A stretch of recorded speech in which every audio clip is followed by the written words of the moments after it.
You know, the mad lad Dr. Wily has made a fleet of robots that always seem to be fated to fight the Blue Bomber. Actually, thinking on it, he's stolen more than he's built. But anywho, some were made specifically for combat, some modified so that they could actually fight. Like, this guy was Wily's source of income. But there was a small line of robots that were extremely specific. They had one goal, one purpose, one target. Destroy Mega Man. So this is the basics on them, the Mega Man Killers.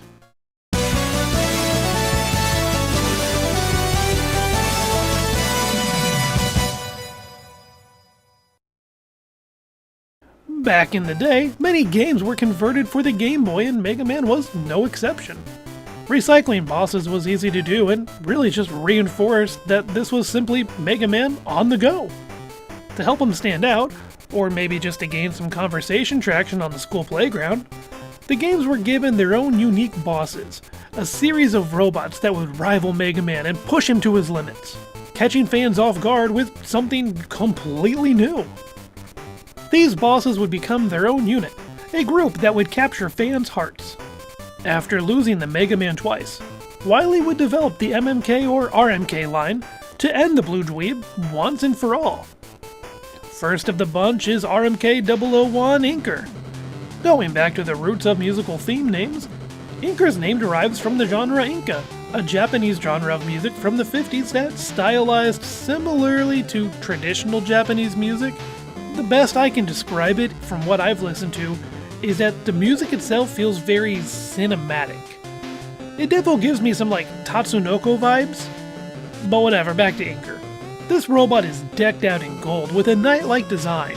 He's fast, he's strong, he wields a spear that enables his signature move, the Mirror Buster. What better way to beat Mega Man than to fight fire with fire? The Mirror Buster absorbs Mega Man's buster shots, then channels them into a powerful wave. Now, unfortunately, this weapon does harm Enker, which is his inevitable downfall. Enker's a very proud warrior, imbued with a Japanese soul, who enjoys New Year's Eve but dislikes foreigners. Sadly, he's also a bit of a loner. While the whole RMK line has appeared in other titles as bosses, and I'll cover that at the end, Enker has found his way into other games.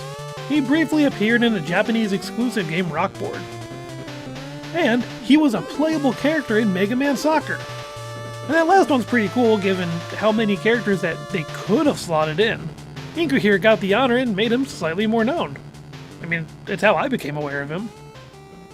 Outside of games, Enker has taken the stage a few times. One of his more notable appearances was in the Proto Man's Resurrection manga, where he worked as a member of Proto Man's army and threw down with the Blue Bomber. And in more recent manga, Mr. Mega Man, Enker is a full-fledged main character who was given the biggest drop of character development. Like in A World of Peace, he struggles to find purpose. While other robots have moved on and found jobs that can benefit the world, his programming, his production, is all centered around Mega Man falling to him. He spent his time in underground arenas, battling all sorts of combat robots, honing his skills, fortifying his resolve to finally have the victory he was destined for. But the issue is, Mega Man is no longer prepped for combat. He had those upgrades removed, and he's working as a dentist, which would make the fight unreasonably unfair and would be a dishonorable win. After begging for a fight, Mega Man helps Enker like he has so many others, getting him a job as Dr. Light's bodyguard. I won't spoil the whole story here, but Enker hangs around, learns from Mega Man about being a hero, and even protects him several times, stating he's only doing so because only he is allowed to defeat Mega Man. It's the kind of story and role that you would expect to find Bass in, but nope. For some reason, Enker was chosen, and it was the biggest glow-up he could have gotten. Next in line is RMK-002, Punk. I'm sure you all know of punk music at this day and age, so no need for me to get in on his namesake. Looking like a real menace with a bladed mohawk from Mega Man World 3, Punk is quite the challenging boss who can throw you off with split-second moves. His special weapon, the Screw Crusher, is a spinning blade that he tosses out before coming in for a tackle. Those big shoulders of his are also not just for show. He curls up into them, becoming a mighty spiky wheel that charges in headstrong, ready to take on anyone. His combat style is simple, yet very effective. He's a proud robot, believing in himself and his own strength, and due to that, he only seeks fair and square fights. He does, however, have a fault, which is being easily misled. This might be why he dislikes the PTA, but I personally think that's due to him just living up to his namesake and being a true rebellious punk. Outside of the games, Punk has shown up in a few manga, both times being a real threat to Mega Man. One is an adaptation of World 3, which Punk is the final opponent before Wily, as you might have guessed. The other, though, is the manga Proto Man's Resurrection, where Proto Man is controlling an army of robots, and among those, Punk and Enker both appear working for him. Punk, however, has one big unique thing to him that the other Mega Man killers don't. He got digitalized. That's right, this lad has a NetNavi counterpart, designed personally by Inafune himself because he liked the character so much. Punk came crashing into the net in Battle Network 3. You can only fight him in the blue or black version of the game, and he only rewards you with Zeti. He has a Navi chip that was sadly limited to events in Japan, but hey, with the Legacy Collection, now anyone can get it at any time. Which is good because it's strong and it has a variety of moves that you can change up depending on your inputs. Just taking a look at him, you can tell he's one of those characters that didn't change much crossing over into the series. And his attacks didn't change that much either. He still rolls around in his shoulders, and he throws out his shoulders kinda like Screw Crushers. Though now, he has a cool weighted whip arm that he uses to reach out to foes, giving them a good old slappity slap.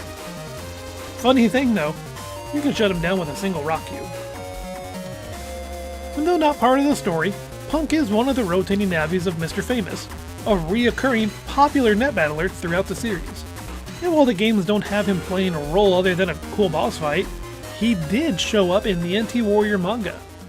Famous used him to test Mega Man and Land, of which they failed, and shortly after, Punk took to battling alongside them against Desert Man, whom defeated him. Punk also made an appearance in the anime, though briefly, and I suppose that makes him sound like a background character, but he gets actually a whole episode to himself. During the B season, the whole plot revolves around this alternate reality known as the Beyondard, where everyone works with either of the Cyber Beasts, while the two are at war with one another. Punk comes in serving Falzer, and is the Navi who is able to bring the attack to the real world via copy bots. He hijacks one, gets several shipped out to his comrades, and then does battle with our heroes who eventually defeat him. One cool thing these alternate versions have up their sleeve though, is the ability to beast out like Mega Man could in Battle Network 6. Because Punk serves Falzer, he gets a birdie beast out with wings, talons, and even a beak. Lastly, we have RMK-003 Ballade, named after another type of music that is known for telling a story without words. Hey, Mega Man as a whole does that often enough. From Mega Man World 4, this purple... is he blue? What color is he technically? I say let's meet in the middle with Indigo. This Indigo robot, much like his comrades, was built for combat, and it shows with his signature weapon, the Ballade Cracker. He shoots out these explosives, or heck, sometimes just drops them in place, from his arm cannon. What makes this guy stand out over the other two is this isn't even his final form. He can power up, sporting a new look, where his Quickman-like head ornament shoots up and a pair of 6 sunglasses covers his eyes. This power-up buffs his Ballade Cracker and gives him a +5 to his aura stat. Ballade is very fixated on defeating Mega Man, arguably more so than the other two. He truly believes himself to be the strongest robot, seeking out strong foes just to prove it. However, this makes him pretty simple-minded, some might say even stupid. It's okay though, he's a strong man, he don't need no smarts. The cool thing about this guy though, is he's the only RMK unit to actually get story in his game. After losing the Mega Man twice, he's able to reflect a bit, and is able to identify that he was in the wrong. Beaten and broken, he attempts to atone by sacrificing himself to save Mega Man.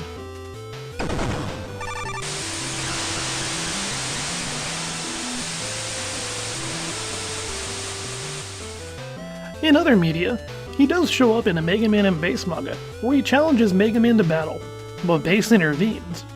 Always looking for a fight against someone strong, he takes on Base. It's a cool fight, as the two of them are actually pretty similar in personality and resolve.